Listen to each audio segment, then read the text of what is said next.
لخت کیو دوست داری ببینی؟ نفر اول سورپرایزتون میکنه.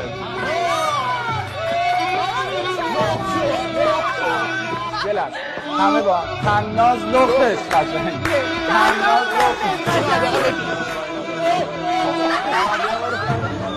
و شما واقعا برای اینکه پیکر یک دختر ایرانی دست عراقی ها نیفته 3 شهید دادید. بله.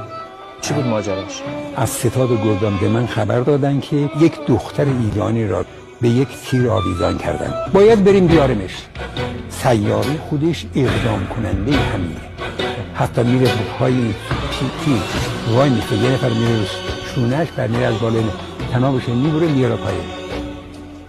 میپیچونن پتو ملافه برانکات آوردن.